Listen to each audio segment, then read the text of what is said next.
Things usually speed up in the spring, but if your energy feels like it's slowing down, Dr. Yani Feliciano has the book for you. She wrote No More Fatigue, a guide to increase your energy and productivity in everything you do.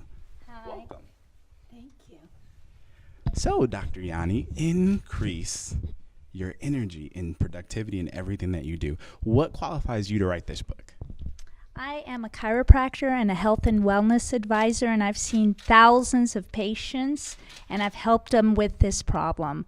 We find out exactly what the cause of the problem is, and we just basically help them, as opposed to the people that I see are women, professional women, that are overcoming their fatigue or suffering with their fatigue, and they want to overcome that. So that what I do is I help them to feel great and be super productive in everything they do without drinking tons of coffee, taking tons of harmful stimulants that only mask the symptoms and don't get to the root of the problem. Wow. So, no coffee, no stimulants, and you help them to regain their energy. Huh. Yes. What would you say is the thing that you see most of your clients struggle with the most in getting their energy back?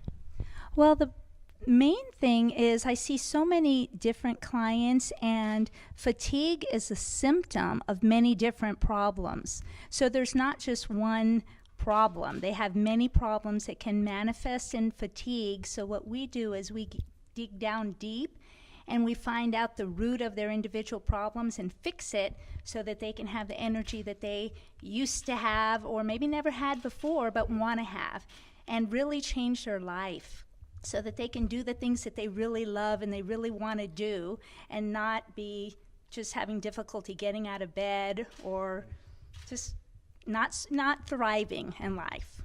Okay. Was there ever a time in writing this book where you found it hard to have the energy to keep going forward, or, to put the words on the page? What was that like for you?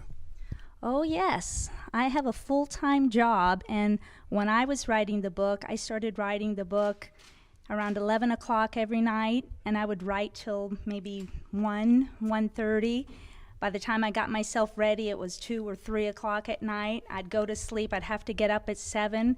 So while I'm not recommending that you get sleep deprived like I did, I had what I needed to do so that I can have the energy to finish this book in the wee hours of the morning. Wow. So, yeah, everybody's process is different. You wrote at night. I know for me, that was a no. I was going to fall asleep no matter what time of night I started. But I wrote during the day, and usually in those smaller bursts. Like, I would just find a little piece of time, and I actually spoke my book into my phone. So you can record it, you can write it, or you can do it as a night owl like Dr. Yani did. We have a question for you from the audience. What would you say is the most important part of writing an amazing book that people want to read? I think the most important part is finding who you want to write the book for. Finding that small niche, that person, that one person that you want to write a love letter for, so that you can give them whatever advice you have, and it can help other people, but you're very specific in what you're trying to do, and just keep that person in your mind and write the book for them. And that's what I did when I wrote this book. I had someone specifically in mind, so I was just talking to them as I was typing along. Write the book to one person. So would you say that, or what would you say was your greatest stumbling block in the process? So you chose the one person to write to. What was difficult for you? I think my schedule was the most difficult for me, because I was trying to do a lot of things, and I had to sit down, and I knew 11 o'clock, 12 o'clock, I needed to start writing.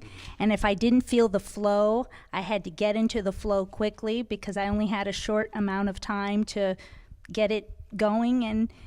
And what was really interesting is about 2 o'clock in the morning, and I'm a morning person. I'm not a night person. It just had to be, because I had to carve the time out.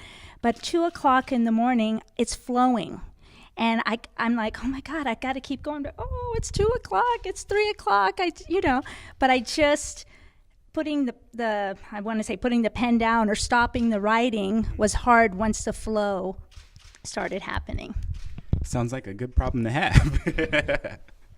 Congratulations, Dr. Yani. Again, that book is No More Fatigue, and it's in your email now. Share it with everyone you know who struggles to have more energy or is tired all the time. Maybe it's you. Maybe it's a friend or a coworker. We know someone who could use this book. Forward it to them. It's in your email right now. Congratulations. Thank you so much.